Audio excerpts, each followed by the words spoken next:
Hello, my name is Dr. Christopher Blackwell. I'm an acute care nurse practitioner, and I'm also an associate professor and program director for the Adult Gerontology Acute Care Nurse Practitioner Program in the College of Nursing at the University of Central Florida. I'd like to welcome you to a updated lecture on patient and family participation in decision making. Focus on medical legal concepts. So we've already covered some of the information we've covered all the information for that matter that's vital for this particular unit in Adult Gerontology Acute Care Nurse Practitioner 3 in terms of involving family members in decision making, getting patients involved, particularly in the ICU. But those concepts can extrapolate beyond the ICU because we deal with end of life issues all of the time on other units in the hospital as well. So it's not just in the ICU, but we kind of use that as a framework for the course because I think, statistically speaking, you're more than likely going to be taking care of your terminally ill patient in an ICU setting. Now, the lecture that you've probably already gone through is a good lecture, and it covers a lot of really good concepts on that whole entire aspect of getting the family involved in care decisions. What I felt like it didn't touch on enough was this concept of medical legal issues. And this updated lecture was born out of a recent participation that I did for ANCC on the field examination for the AG-ACNP board exam. So let me explain to you briefly what that is, and then I can tell you how this whole lecture came about and how we ended up needing this information in the program and where I kind of saw a lack of it, and this was the perfect unit to bury that information. So basically, when you become certified as an acute care NP, you will be either certified through ANCC or AACN. We fully recommend ANCC. We don't recommend AACN as an initial board certification. You can certainly pursue that at a later date if you'd like.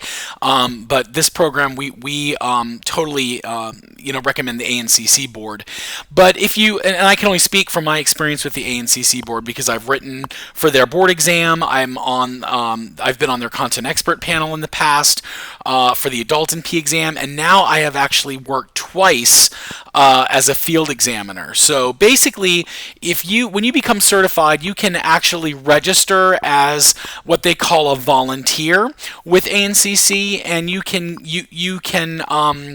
work as a content expert panelist, or you can work as a exam writer, an item writer for the exam, or you can sometimes be asked to participate in what's called a field exam.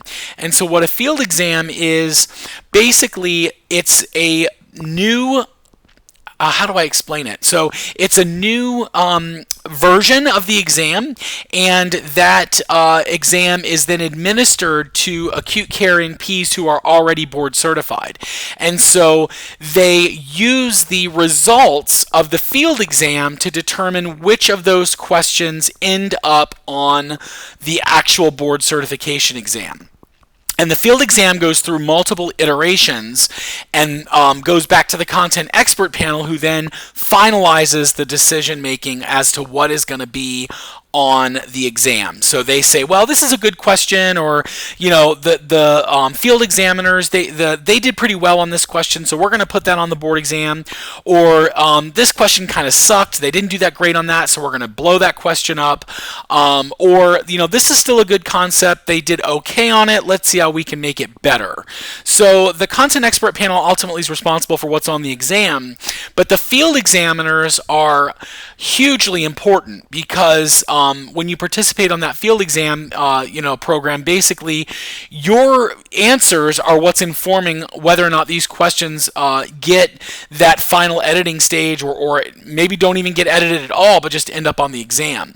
So recently, and I've done this a couple of times now, I took the field exam for the acute care exam, and I noticed on the exam there was a lot of questions that looked at these medical legal concepts, particularly as they involved end-of-life care decision making.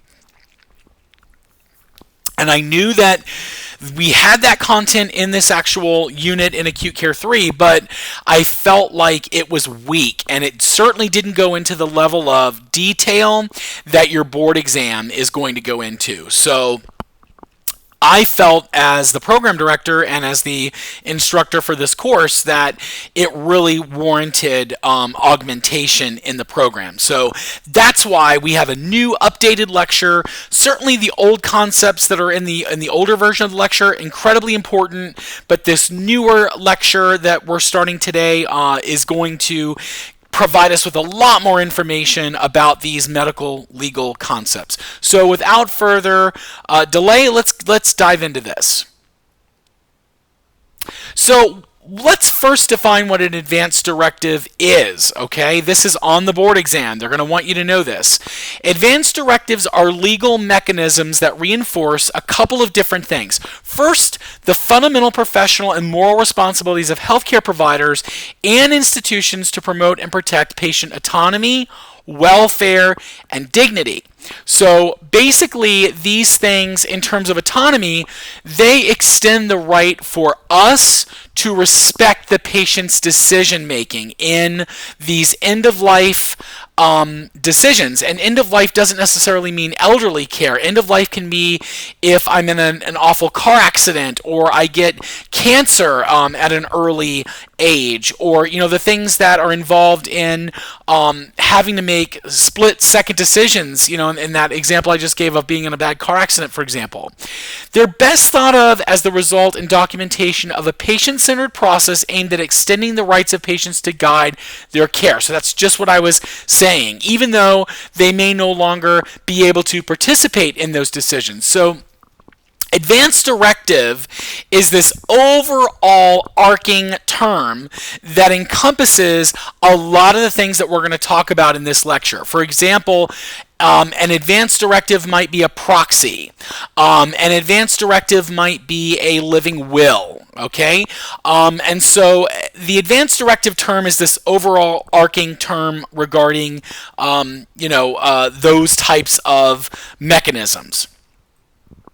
So ultimately, state law is what describes the types of advance directives that are available, okay, when those documents come into effect or when they're triggered, how and where they can be employed, and the legal protections afforded to care providers and healthcare facilities that carry out decisions guided by those documents. So advance directives not only are good for the patient, but they're really good for us as the nurse practitioner as well, because they help guide our decision making and help guide where the patient's care is going to go, and it protects us as well. And then those laws can be supplemented by policies and procedures adopted by the hospital that you work at or other healthcare facilities that you might work at that might have protocols in place regarding the actual implementation of these, right? So for example, as a nurse or even as a nurse practitioner, you might be used to a do not resuscitate order, right? And in your facility, and we're going to talk about do not resuscitate orders in this lecture, but in your facility, I would bet my bottom dollar that when you institute a do not resuscitate order, you have to have two providers witness that. You can't just say, okay, the patient's now a DNR. No, the physician or the nurse practitioner, whoever executes the DNR order, that has to be witnessed by at least two individuals. And the person executing the order can be one of those witnesses, but usually it's a nurse that's taking care of the patient who's the second witness for that, right? So that's not law. That's not a state law that requires that. That's your hospital policy and procedure. So even though that's a legal binding document, a DNR, there are policies and procedures at your hospital or your facility that might dictate how those are actually executed. So there's unique idiosyncrasies that are found in different state laws, so you really need to be aware of what your advance directive laws are locally. And it's funny because as I've tracked graduates from this program, many of the AGACNPs that we churn out at UCF end up in other states. So what I would strongly recommend, no matter where you are in your practice, whether that be Florida or where that bring you elsewhere, look at the laws and the policies on advance directive execution, who can legally prescribe or order advance directives in your state. It's really, really important to know that. And again, the state law is the end-all be-all in terms of the legalities of it, but the actual execution of it may vary by your actual facility. So how did some of these things come about? Well, there's a couple of different monumental events that have occurred in the history of the United States healthcare system that's kind of brought these to the forefront. And many of you probably have lived through the Terri Schiavo fiasco, right? Where there was this big fight over whether or not the husband or the parents had the right to make decisions on the Terri Schiavo case. If you're not familiar with that case, I would encourage you to look it up. That case took place in Florida, and so it's an interesting case. But the wheels got greased and started turning on this back in 1990.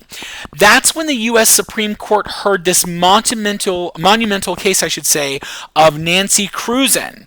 She was a 33-year-old woman who was diagnosed as being in a persistent vegetated state after she sustained major injuries from being in a car accident. And Nancy's parents wanted to have the feeding tube that was instilled withdrawn and for her to have the right to die. And so this insanely large lawsuit came about in the Cruzan versus the Commissioner, Missouri Department of Health case back in 1990.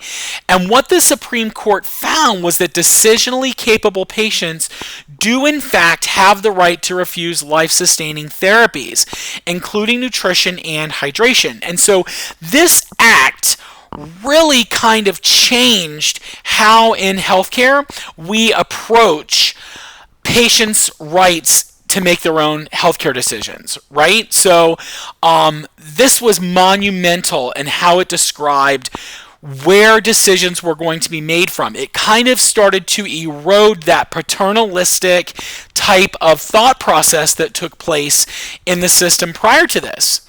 So not only did it make the decision that these patients could make their own decisions regarding these things if they were decisionally capable, but it also indicated that states could require third parties acting on behalf of patients who are no longer decisionally capable to submit evidence of the patient's wishes before granting a request to withdraw life-sustaining treatment. So not only did it say that patients can make that decision for themselves when they're decisionally capable, but that patients are also able to identify other people who can act on their behalf when they can't make those decisions.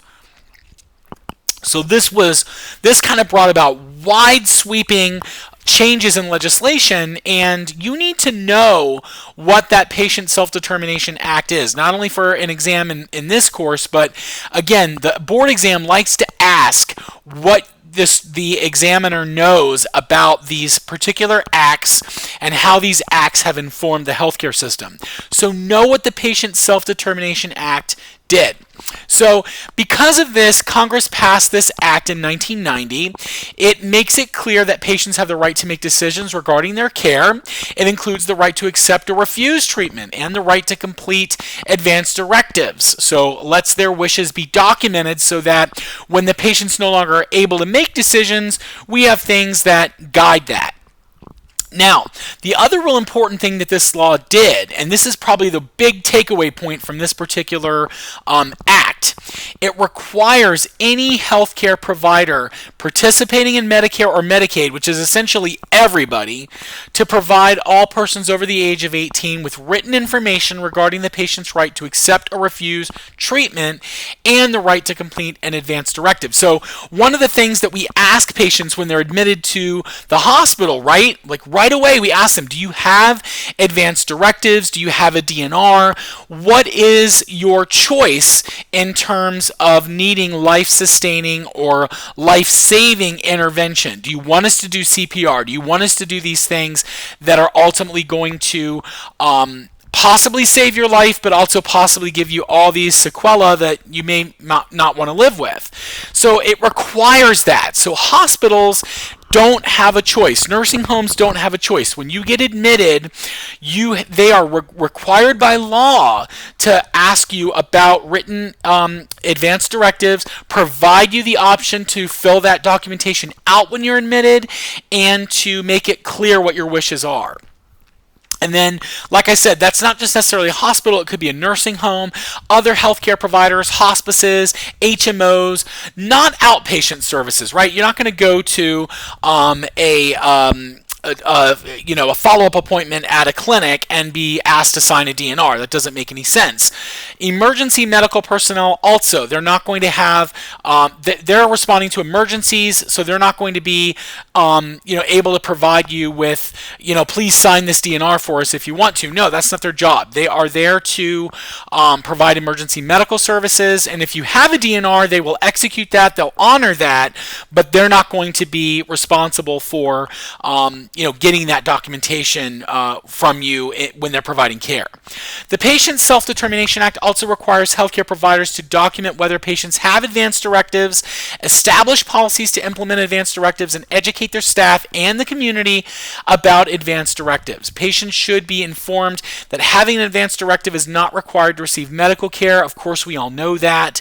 And let me tell you, as someone who has been, now I have advance directives now. I'm older than, I was 24 when I had that awful case of infective myocarditis that you've probably heard me talk about in other lectures. But I can tell you, being 24 years old and being asked whether or not I wanted CPR performed on me when I had a life-threatening heart disease was difficult. In fact, I'm embarrassed to tell you this because I was even a nurse practitioner then. I did not fill out a DNR. I was so anxious and so scared that I did not provide any kind of directive for them other than I'll think about it. Now I'm much older. How much older is for you to guess? No, I'm just kidding. But I am much older than I was when I was 24. And so I have met with an attorney. I've filled out the documentation to have advance directives. And so those are all in my will. My partner has a power of attorney over me, so he fully knows everything that I want done in the event that I'm in a situation where my life is being threatened and I can't make decisions for myself. So, it's very, very important to have those advance directives, but when you're looking at somebody that's in their 20s, like I was back then, making that decision is tough. But I'm glad that we have a law in place, this Patient Self-Determination Act, that makes it a requirement for healthcare organizations to get those data and get that information from patients right when they come in to receive care. So after the Cruzen decision, significant changes occurred, like I mentioned before, and every state passed legislation authorizing the use of at least one form of advance directive. But the problem was there wasn't a lot of uniformity between those laws. So Alabama might have one policy for executing advance directives, whereas Florida had a totally different one than New York had. So by 1993, we were starting to see that these laws were fragmented, they were incomplete, they were inconsistent, sometimes they conflicted with one another, so we needed to do something to change that. So in 1993, the Uniform Healthcare Decision Act was drafted, and under that particular act, any adult or emancipated minor may execute or provide an advance healthcare directive, which refers to either a power of attorney for healthcare, or also known as a proxy, or other individual instruction. So if an individual fails to execute a power of attorney for healthcare, or if the agent is not available, then the act basically authorizes healthcare decisions to be made by a surrogate. And I'll show you in a few minutes, we'll get to how the law dictates who has priority to make those decisions. The Act also recognizes an individual's authority to define the scope of any instruction or agency, or they can narrow it down as much as they want to as well. So yes, this Uniform Healthcare Decision Act allows them to not only set up a healthcare proxy, but says, well, that person can make decisions A, B, and C for me, but can't make decisions D, E, and F. So very important Healthcare Decision Act, the Uniform Health Decision Act from 1993, basically made that Patient Self-Determination Act a lot more specific and made it a lot more what's the word I'm looking for? It made it a lot more purposeful. It made it a lot more cleaner and easier to it gave uniformity. It does exactly what the word says. So the term advance directive refers, like I said, it's an overall arcing term that refers to oral or written instructions about a person's medical care that provide guidance regarding medical treatment to healthcare professionals if and when the patient is not able to make those decisions. In some rare instances, they may have an expiration date, but in general, they remain in effect until you revoke it. So for me, for example, I'll use me as an example because it wasn't that long ago that I set up my own advance directives and my own will and my living will and all that stuff. So basically, my living will, my advance directives right now are valid until I meet with my attorney and change them. So if God forbid my partner dies and he is no longer able to be my healthcare surrogate or my proxy, then I'm going to have to identify somebody else to be that person. So I'm going to have to meet with my attorney, change that, and make it legally binding for that new person to be my proxy. But otherwise, where I'm getting at with this is there's no expiration date on that, right? So it's not going to be like, oh, all of a sudden, 5 years goes by and my DNR is no longer valid. No, that's not the way it works.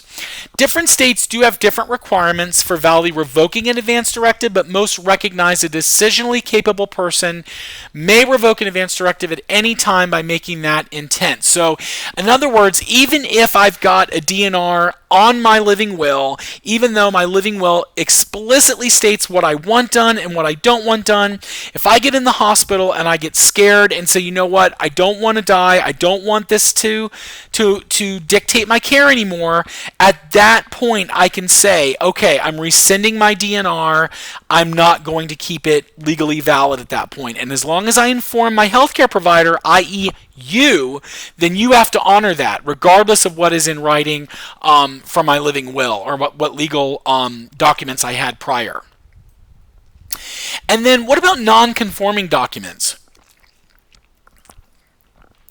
Most state statutes explicitly acknowledge that versions of advance directives that do not contain the recommended statutory language may be valid. So, non-conforming directives like that can't be dismissed just because they don't contain the language recommended by the statute. So, evaluating directives that do not conform to the recommended language found in the statutes basically requires you to determine with the assistance of an ethics committee or a legal counsel whether or not a non-conforming directive meets the state standard of reliability. So, an example of a non-conforming document might be a patient hand wrote a DNR out and said, I do not want to have resuscitation performed on me in the event my heart stops beating or if I quit breathing. And it's given to my daughter or my son, right? It's not on the Florida document, which I'm going to show you in a second what that looks like, what a DNR, well, you probably already know what it looks like, but I think I have an image of it in the slide. Even though it's not on the slide, even though it's not on the document that Florida requires, an ethics committee could look at that and say, you know what, this is a valid DNR. The patient used what we call a non-conforming document and explicitly made his or her wishes known, and therefore we're going to accept that as a legally binding document. Okay, so that's what a non-conforming document is. So if you ever hear that term, that's what it means. It's not on a legal documentation, but the person's wishes were let known, and so that is going to be reviewed by legal counsel or an ethics committee, and a decision is going to be made to either honor it or not honor it, depending on the situation. So this table is pretty cool. This outlines the type of advance directives that exist. And we're going to talk about all of these different advance directives, starting with the living will, a POLST document, also known as an MOLST document, a power of attorney, also known as a proxy, We're going to talk about psychiatric advance directives, and then we're going to talk about the 5 wishes as well. Most of us are not going to be psych nurse practitioners. We're not being educated or certified to do that. But the reason why I thought it was important to include it in the lecture is because if you work in any environment, you're going to be taking care of psych patients. I always joke and I tell everybody, all of my students, and you've heard me say this before, every patient is a psych patient, right? It's true. But the other thing that is important to acknowledge is that many of you might work in emergency department settings, and working in those environments, you are, you're going to be taking care of patients that have psychiatric disturbances, have mental illness, histories of that. So I thought it was important to include that so you knew some more information about that. What I did not include in the lecture was advance directive legislation and policy as it relates to minors, because that's not your scope. Your scope is adult gerontology, so it's the 15-year-old to the grave, and it's not a child. So I left that information out. So let's first talk about living wills. These are the most common instructional directives that exist. It directs the acute care nurse practitioner to withhold or withdraw life-sustaining measures and to provide only comfort care if the patient has a terminal illness and life-sustaining measures are prolonging the dying process. Now, usually it'll stipulate in a living will that that has to be without a chance of recovery. So the patient is in this situation where they're not going to get better, and then the living will can be executed. It addresses only a small subset of medical situations, and critics often cite that the language found in a living will is pretty vague. And so the difficulty arises then that you may have difficulty interpreting what the patient's wishes really are based on that. Now, I can tell you from personal experience, my living will is pretty explicit. It lists out explicitly what I want done and what I don't want done. And the benefit of a living will is it doesn't require a proxy to implement it. So my partner doesn't need to come in and say, hey, this is the living will and this is what needs to be done. No.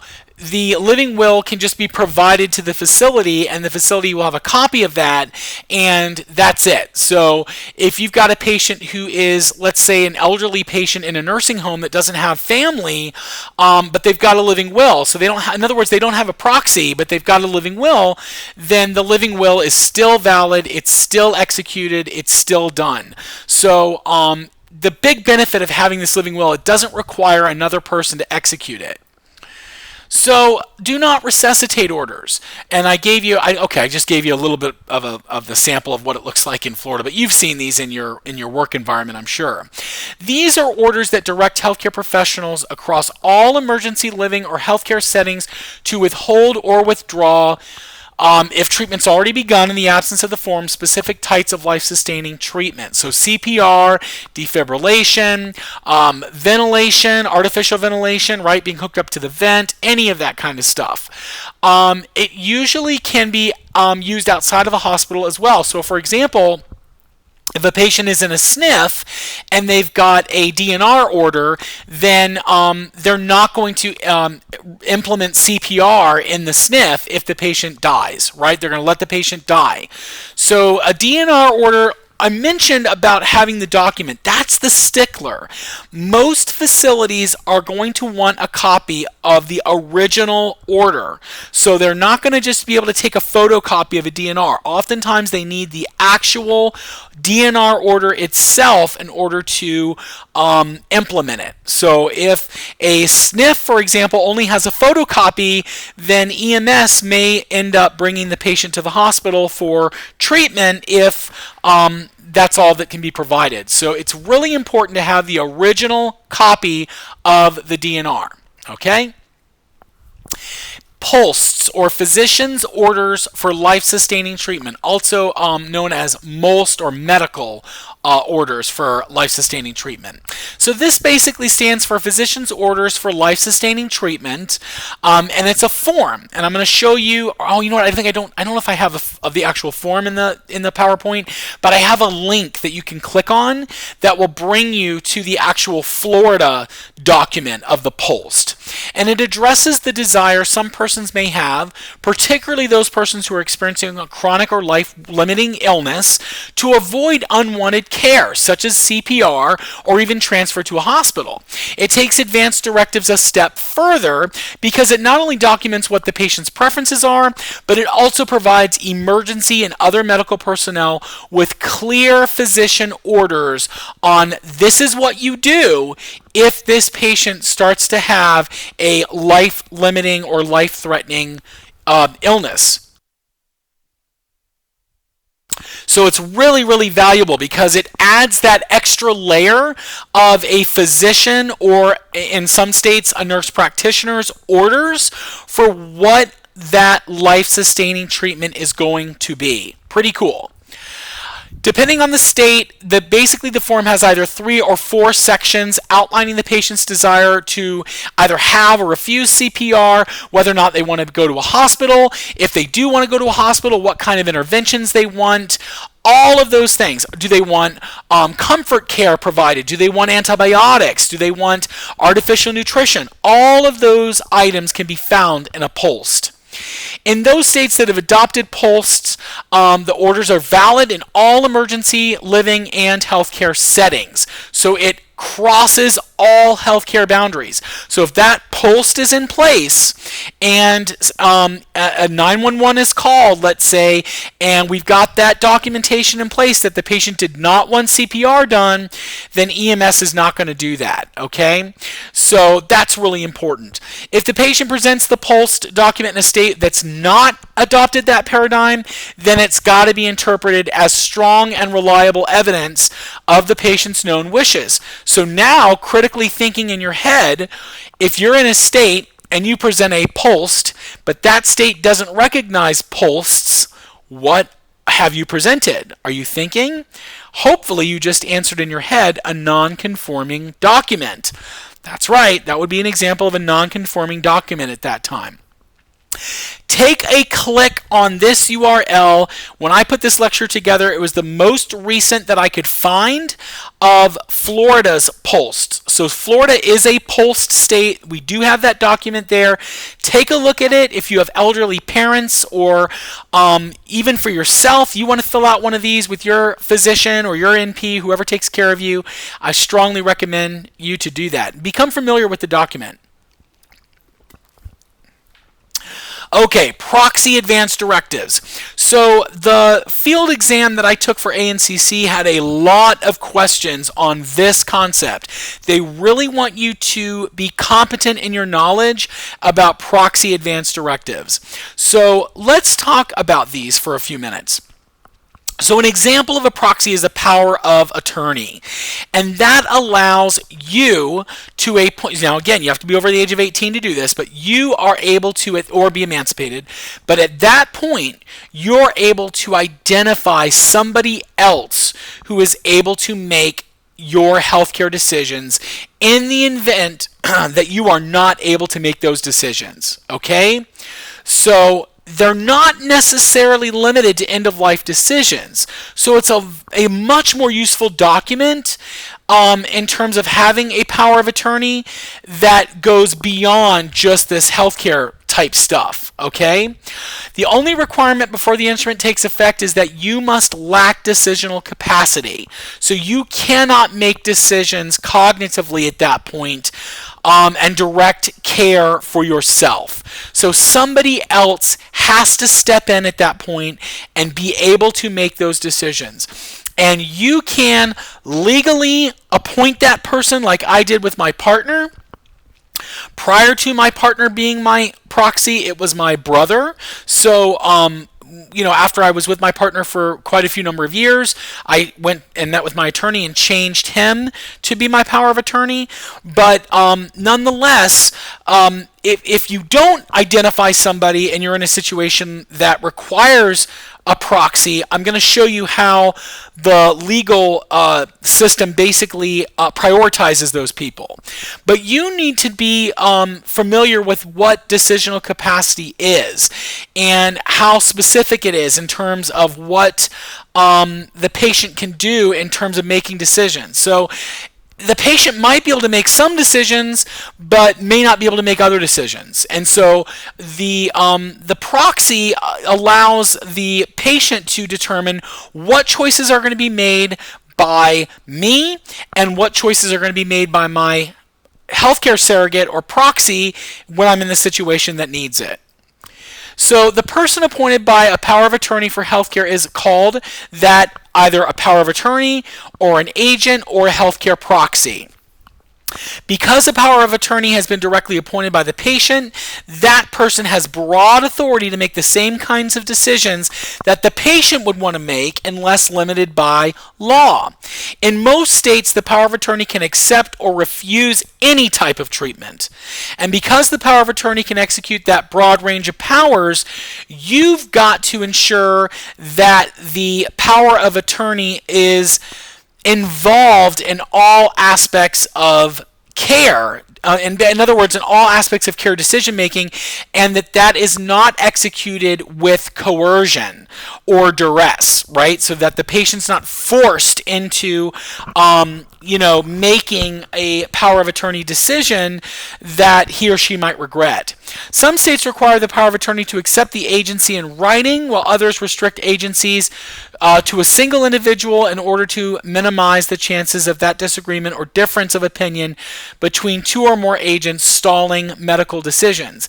Now, in most instances that I'm familiar with, the proxy is identified in a living will. That person is identified in a document, not necessarily a living will, but in a document that clearly identifies this person is my power of attorney. This person is my healthcare surrogate.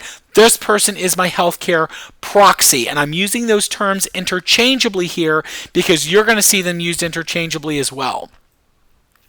There's also what we call combination advance directives. The person appointed by a power of attorney for healthcare is called that agent. But okay, wait a second here.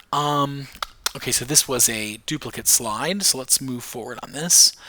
Okay, actually, I don't know what, I think I copied forward the slide here, but I forgot to put the content in. So let me just tell you basically, combination advance directives are basically what I was going to, what I was alluding to before, is that you might have a living will that stipulates that you want A, B, and C done, but you might have a power of attorney who comes into play when D, E, and F are going to have to be decided upon. So I may say in my living will, I want CPR done, but I don't stipulate that I want artificial nutrition done.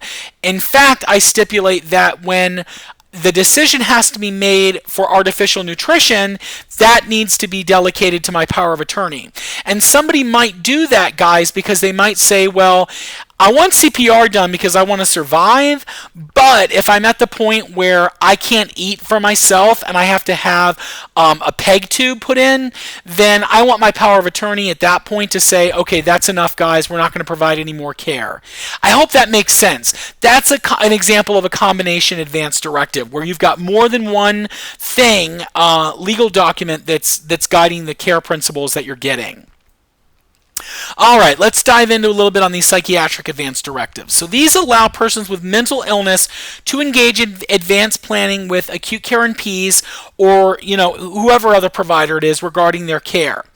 Persons with mental illness retain the right to refuse treatment as long as they don't pose a risk to themselves or others. So obviously when someone is Baker acted, then that decision-making capacity becomes significantly limited, right?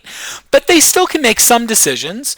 But during an acute episode of psychiatric illness, an individual may become unable to make those decisions. So then they set up this psychiatric advance directive, which allows a competent patient, when they're currently competent, to basically dictate what care they want done in the event they go into an acute psychotic episode. So it's an agreement in advance to what kind of treatment they want, and maybe that they want to refuse when they're later ill. So for example, someone with severe depression might say in their psychiatric advance directive that, yes, it's okay to institutionalize me and provide me oral medication, but it's not okay to induce ECT treatment on me, right? Or electroconvulsive therapy. You might be familiar with that. That's used oftentimes in severe clinical depression. The theory is you kind of shock the brain and reset the serotonin levels and serotonin receptors, and that's therapeutically helpful. But if a patient has a history of mental illness and says, hey, I don't want this done, then they may put that in their psychiatric advance directive. Unlike many other types of advance directives that focus on empowering the patient to refuse interventions, this type of advance directive actually allows the patient to opt in. So like I said before, they may say, I want to be hospitalized. I want to be given PO treatments. In addition, it offers a clear written statement of an individual's treatment preferences. The Psych Advance Directive can be used to assign decision-making authority to another person. And if you correctly execute and implement the directives, not only are you promoting individual autonomy and empowerment, but also you're eliminating the need for court intervention. So you don't need to go to the court and say, listen, this guy didn't plan ahead. He's significantly mentally ill. We think he's going to need long-term institutional treatment. If the advance directive specifically states that the patient, is okay with that, then you don't need to go to a court to get that permission. And then let's talk about the 5 wishes. These are this is an example of a combination advance directive that I talked about a little bit earlier. This was introduced in 1996. It provides subjects of a living will power of attorney, comfort care, spirituality, and other personal matters like forgiveness and memorial plans in the form of this booklet. And the booklet is called the 5 Wishes. So the patient sits down, and when they're cognitively intact, when they're capable of making decisions, and they basically fill out the blanks of this 5 wishes. And the first 2 wishes state, the person I want to make care decisions for me when I can't is blank. And the kind of medical treatment I want or don't want includes blank, and they're intended to serve as legal documentation fulfilling the requirements of many states' living will and power of attorney statutes. So some states recognize the 5 wishes as legally binding documents in and of themselves, whereas some other states might say that this is an example of a non-conforming document, but when it's presented, it will in fact be honored. So the 5 Wishes is a really great document that I encourage you to look into in your career. Let's talk about honoring advance directives. This is important. And this all involves the concept of informed consent, which we know informed consent is required before treatment can be provided to a patient. And in order for consent to be valid, it must be given voluntarily in light of accurate and relevant information. It also has to be in a language that's intelligible to the recipient. So I can't, for example, provide a DNR that's written in English to a Spanish-speaking only patient and expect him or her to sign the DNR without having a legal interpreter present and then say, well, that's a binding document. No. We've got to not only get informed consent and by saying, here, sign on the line, we also have to explain the risks and the benefits and the alternatives to what we're trying to get consent for. In addition to providing information that the average reasonable person might desire, it's important that patients receive sufficient information when the priorities within the priorities that have the most meaning for them. So in other words, I'm going to give you informed consent, or I'm going to give you consent to do A, B, and C, but I'm not going to give you consent to do D, E, and F. All right? So again, informed consent can help dictate some of that. So there's a great example of this. We think about Jehovah's Witnesses, for example, right? They don't want blood therapies. So they may say, yes, I don't want to be a DNR, but at the same time, I do not want blood therapy. So I need to make sure that in my informed consent, yes, I'm giving you consent to provide me treatment, but I'm not giving you consent to provide me blood products, okay? Other patients may want to know how incapacitated they may be after a surgery or how long they have to wait before they can drive. Valid consents also require the person giving consent to have sufficient decisional capacity, so they have to be able to make that decision. If they're not able to make that decision, then it has to fall back on the proxy. What's our takeaway point?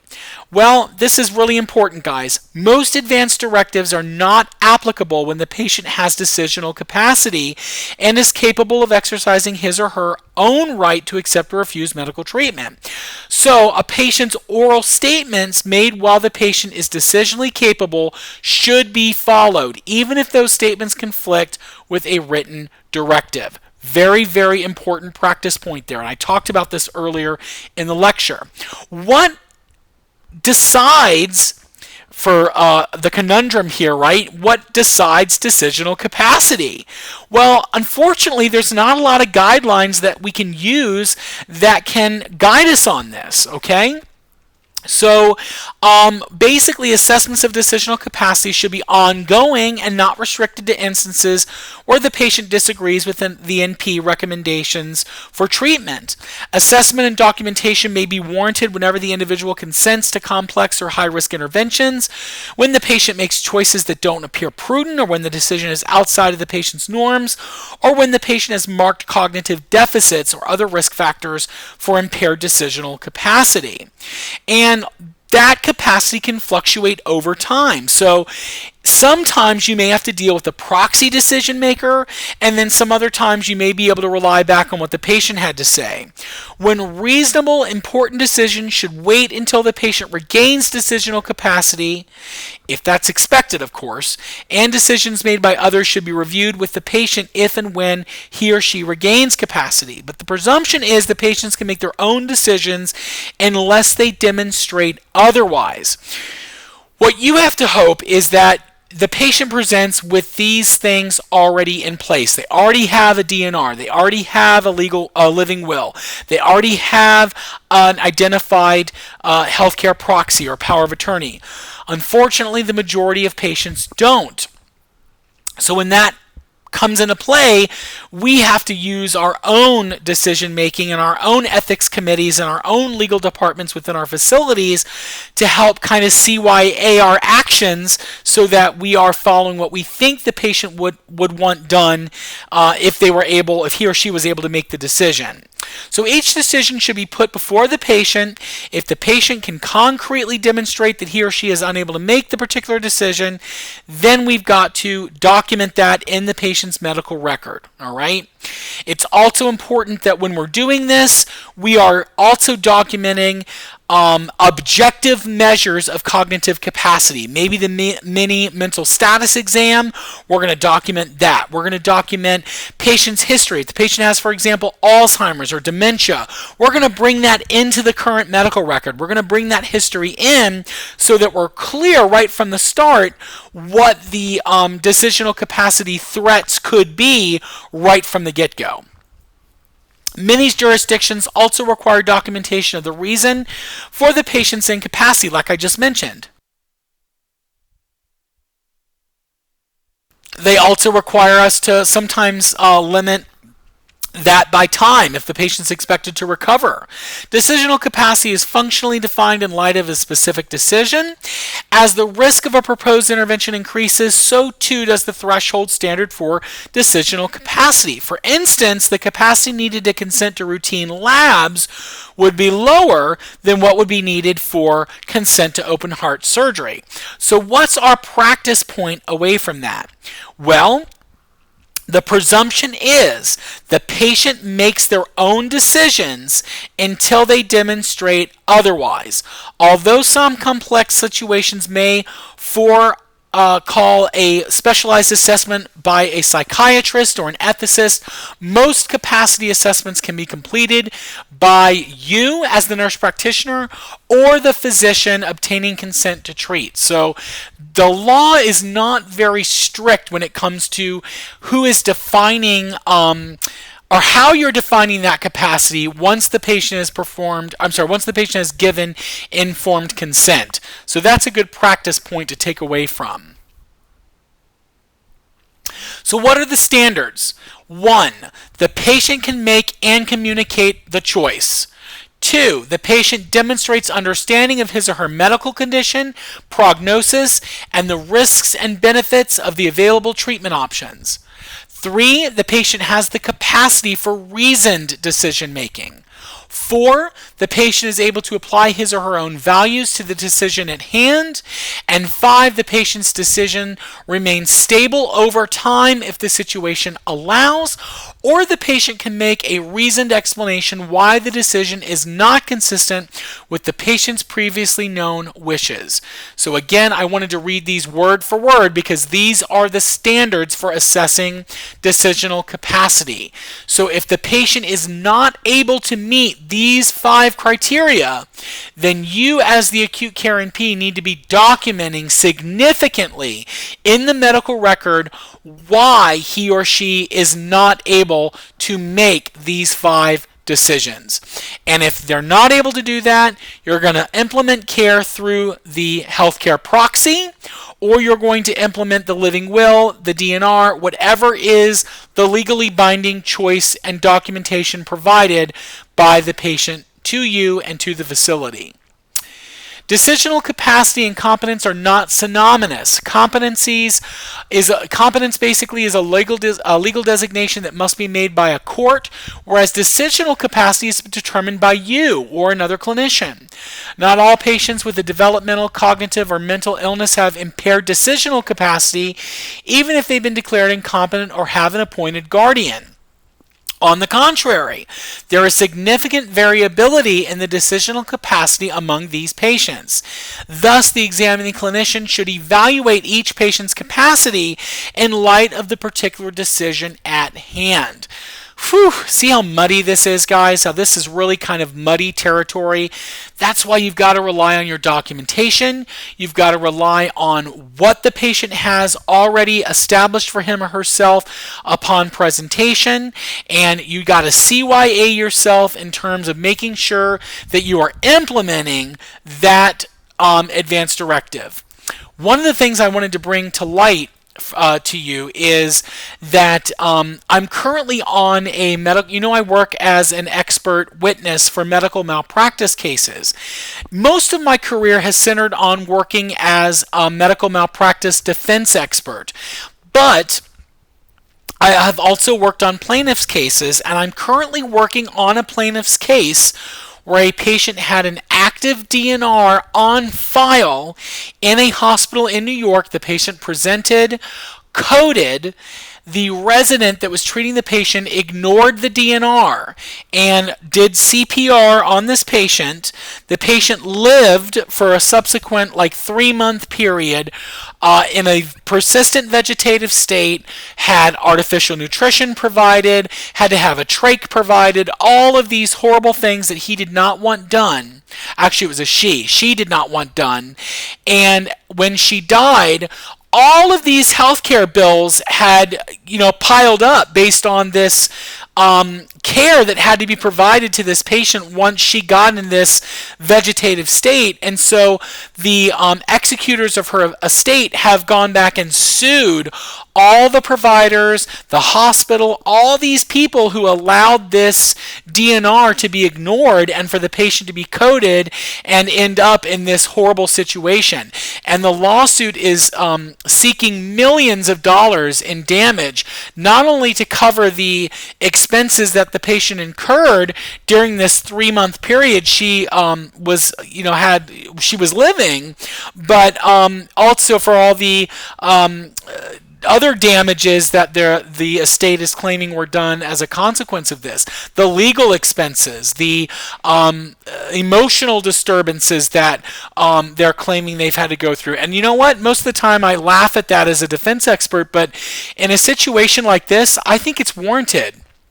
When you're looking at somebody that had all these interventions performed that shouldn't have had that ever done in the first place, and the amount of stress that took on this patient's daughter and everything else, I think there's a little bit of veracity to the claim here. So I came on the case and thought it was a pretty cut and dry case.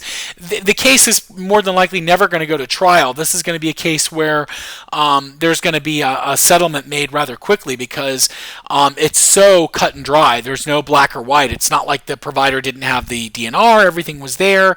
So yeah, what a mess. Patients who have lost decisional capacity may continue to communicate through a proxy or a power of attorney or a surrogate. We've mentioned that before. So when medical decisions need to be made for a patient who lacks that decisional capacity, you need to inquire whether or not the patient has any written advance directives first. So do they have a living will? Do they have a post? And if so, do those documents then identify a durable power of attorney? Optimally, the patient will have documented preferences that directly relate to the proposed treatment, but that rarely happens. So because of that, I mentioned that before, that rarely happens. You're not going to have that situation frequently. So you're going to have to rely on that power of attorney or that proxy decision maker to guide what care the patient would want done in the situation. If they don't have a power of attorney or some other document that directs that care, like a post or a living will, then you're going to have to appoint a power of attorney. So the facility is going to have to identify who that person is. And that needs to be whoever the person or group of persons is that best knows that patient's value system. And I can tell you from working in the ICU and seeing patients who are actively dying, who don't have, for example, brainwave activity. We've established brain death, and you've got these groups of people responsible for making the decision. It can really become messy and ugly fast. I've been in that situation before, where you've got family members who are conflicting with one another. You've got a patient who, I remember we had a patient who had brain, was starved of glucose in the brain and essentially had this glucose stroke as a consequence. And I remember the family members having to deal with these family members who had totally unrealistic expectations of their loved one. It was a nightmare. So you really hope that the people already have in place who the one person is that's going to make the decisions rather than a group of people.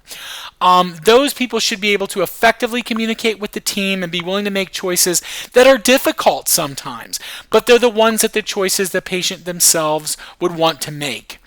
Where they exist, state statutes generally indicate the family of the patient should be responsible for making those decisions. So like I mentioned before, although local jurisdictions can vary, typically we make the prioritization for surrogacy based on the following.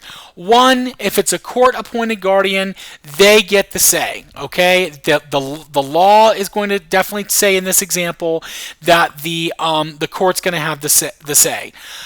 Two, it's going to rely on the spouse or the domestic partner, okay? And when we say domestic partner, that's not just the patient saying, oh, this is my partner, he's my domestic partner. No, that needs to be a legally identified domestic partner on legal documentation. Then it falls to adult children, then to either parent if the parent is alive, then adult siblings, other family members, and then finally a close friend of the patient would be responsible. So that's the hierarchy for appointing a surrogate. Some guiding standards. 2 basic principles should guide treatment decisions for decisionally incapable patients. 1, respecting and promoting the patient's autonomy, doing what the patient would want to do. And 2, fostering the patient's well-being, making the choices that are going to provide the best outcomes for the patient. All surrogates and care providers have an obligation to follow the informed verbal or written wishes of the patient first and foremost, and they must act in the person's best interest. They also need to take into account the person's values and goals if those are known. So again, like I mentioned before, that can sometimes conflict with who the healthcare surrogate is. But if that person has a living will, and that living will stipulates exactly what they want done, or a post, or the 5 wishes, or other non-conforming documents that we have, that is going to supersede the healthcare proxy, okay? So those documents come first if they have them in writing and we have the official legal documentation. Then the proxy comes into play if we don't. I hope that's clear. 3 legal and ethical standards have been established to guide such decisions. 1, the highest standard is a directly relevant autonomous directive where the patient's wishes in regard to the decision at hand are known, either through documentation or discussion. 2, the most common standard used is substituted judgment, where the proxy decision maker is tasked with making the decision he or she believes the patient would have made in that situation. I've mentioned that before. What were the patient's wishes? What were the patient's values and goals? In the best interest standard, the patient's wishes are unknown or have never been known. And an infant is an example of that, unfortunately. The proxy decision maker then has to weigh the risks and benefits of all the alternatives and make a decision that achieves the greatest net benefit from the perspective of the patient. Confidentiality. Although medical care has always included the need to keep patients' information confidential, of course we know HIPAA set the stage and totally changed the game for that. And HIPAA specifically codified the responsibility of that confidentiality to healthcare providers. In order to make effective decisions, proxy decision makers have to have the information that they need to make those decisions. So luckily HIPAA regulations recognize this, and they entitle the duly documented proxy decision maker to have the same information knowledge as the patient. So once we're in a situation where a proxy is involved and the proxy is making decisions, that proxy gets all the information that would the patient receive. So that's an important concept. However, you should not disclose information that's not needed to make a decision. If possible and or when directed by the patient, acute care NP should avoid discussing highly personal information like an STD or an HIV status or chemical dependency or mental illness, anything in the sexual or physical abuse history, anything that's not going to be a valuable piece of information right here and now is not important.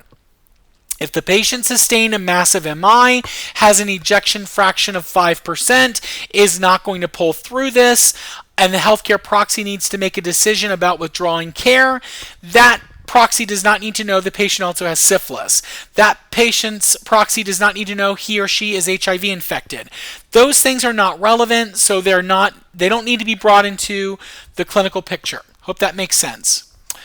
There are conflicts sometimes. The primary responsibility of the NP is to the patient, and decisions made after the patient loses decisional capacity should further the continued interest of the patient.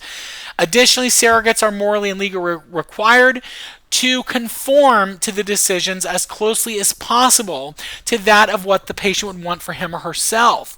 You are not obligated to follow requests by surrogates that do not comply with known wishes. That's what I was mentioning before. If we've got a living will, if we've got a 5 wishes document, if we've got a signed DNR, those are going to supersede or usurp any of the decisions that would come from the proxy.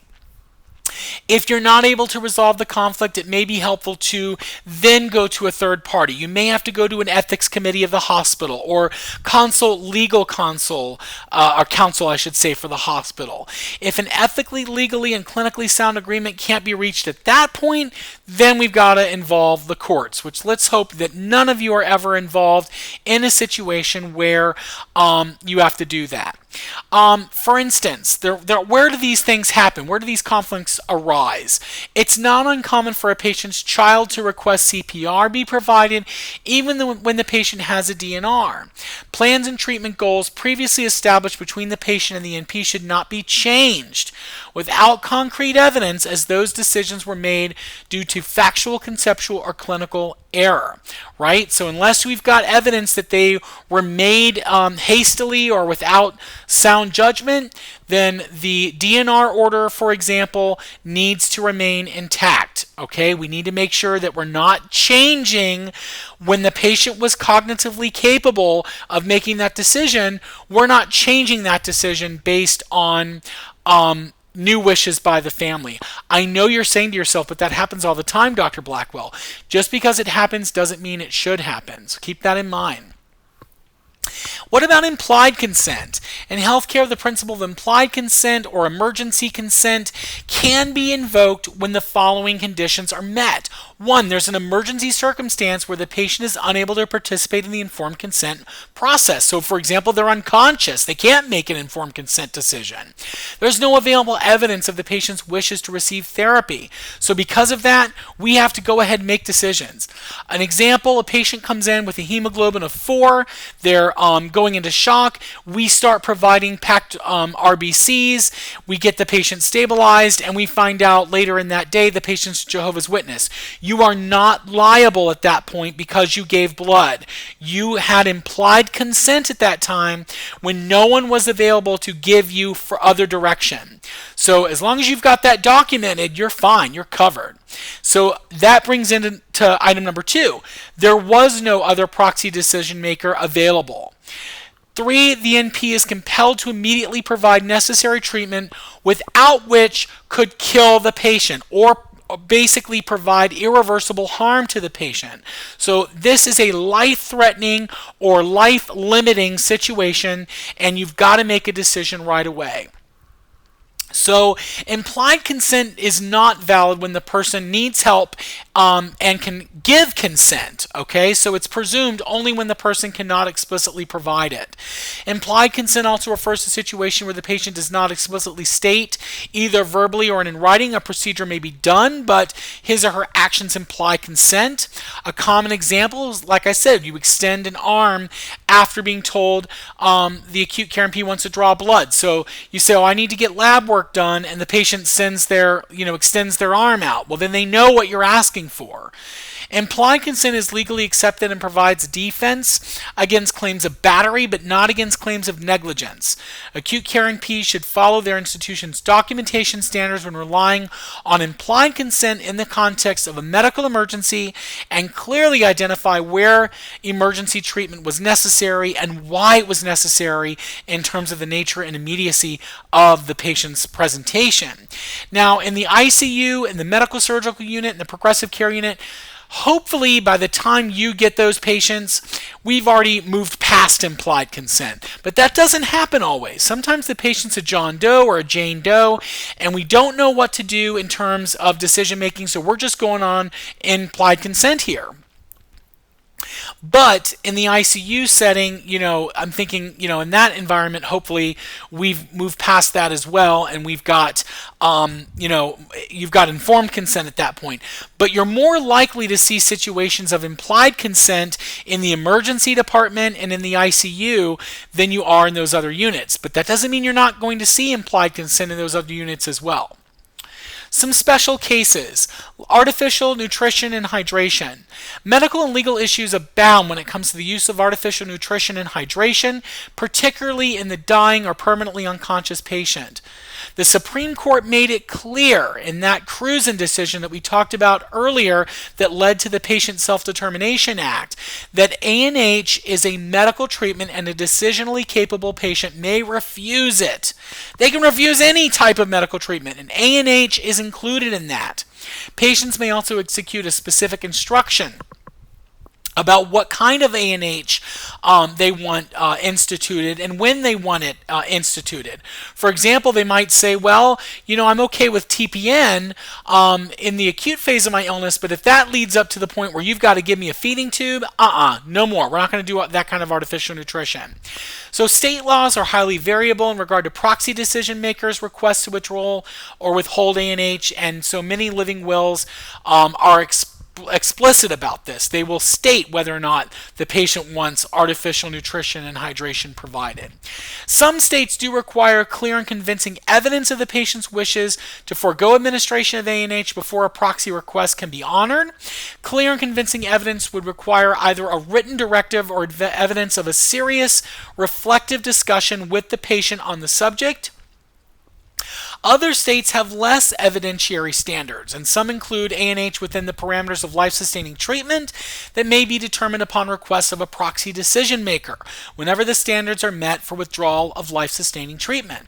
Acute care NP should refer to the specific statutes in their state for guidance. That's going to be the guiding principle for all of these things, but nonetheless, these are all really important concepts to know. Guys, I really hope that you got a lot out of this lecture. Again, it was born out of my participation as a field examiner for the most recent acute care board exam that's being written. These are concepts you've got to know, not just for the board exam and for my exams in your course, but beyond that as a clinician at the bedside. Thank you so much for listening to this lecture, and I really hope you got a lot out of it. Again, my name is Dr. Christopher Blackwell. I'm an acute care nurse practitioner, associate professor, and the program director for the AGA-CNP programs in the College of Nursing at UCF. Have a great day, and God bless everyone. Bye-bye now.